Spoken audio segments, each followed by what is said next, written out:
In the heart of the rolling countryside, where fields of golden wheat swayed gently in the breeze, stood Old MacDonald's farm.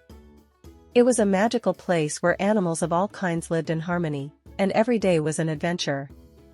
But what made this farm truly special were the stories Old MacDonald told every evening, known far and wide as Old MacDonald's Animal Tales. Old MacDonald was a kind-hearted, jolly farmer with a twinkle in his eye and a hearty laugh. He had a deep love for his animals and a gift for storytelling that captivated anyone who listened. As the sun dipped below the horizon, the animals would gather around the cozy barn, eagerly awaiting the start of another tale. One crisp, starry night, the barn was abuzz with excitement.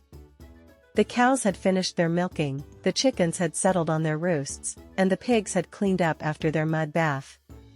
Old MacDonald took his seat on a large hay bale, his trusty dog, Rusty, by his side.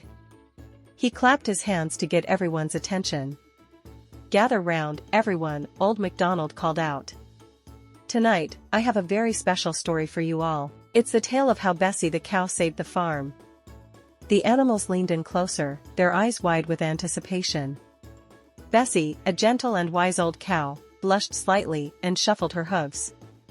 "Once upon a time," Old MacDonald began, "the farm was in the grip of a terrible drought. The fields were dry, the crops were withering, and the pond was nearly empty. The animals were worried, and I didn't know how we would make it through." The animals remembered that time well.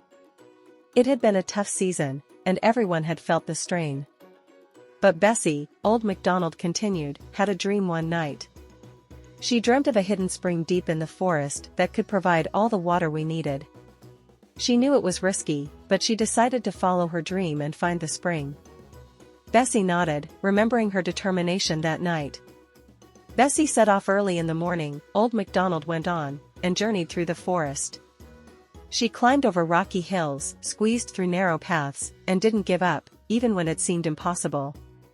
Along the way, she met a wise old owl named Oliver, who offered to guide her. A soft hoot came from the rafters, where Oliver, the farm's resident owl, perched proudly.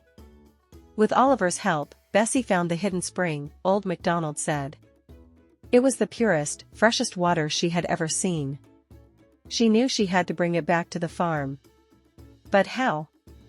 Bessie lowered her head modestly as the other animals listened intently. Bessie had an idea, Old MacDonald continued. She gathered all her strength and used her horns to dig a channel, guiding the water from the spring back to the farm. It was hard work, but Bessie didn't give up. She knew the farm depended on her. The animals cheered and clapped their hooves, paws, and wings in admiration. When Bessie returned, leading the water to the pond, the farm came back to life. The crops flourished, the animals had plenty to drink, and the drought was over. All thanks to Bessie's bravery and determination. Old MacDonald smiled warmly at Bessie. And that's how Bessie the cow saved the farm. Her courage and perseverance are a reminder to us all that even in the toughest times, we can find a way if we don't give up. The barn erupted in applause and cheers. Bessie blushed even more, feeling proud and loved by her farm family. "Thank you, Bessie," said Old MacDonald, patting her gently. "You showed us the true meaning of courage." As the animals settled down for the night, they felt a renewed sense of hope and unity. Old MacDonald's animal tales had once again brought them closer together, reminding them of the strength and love they shared. From that night on, whenever the farm faced a challenge, the animals would remember Bessie's story. They knew that with courage, determination, and the support of their friends, they could overcome anything. And every evening, under the starlit sky, they would gather around Old MacDonald for another tale, eager to hear the next adventure from the heart of the farm.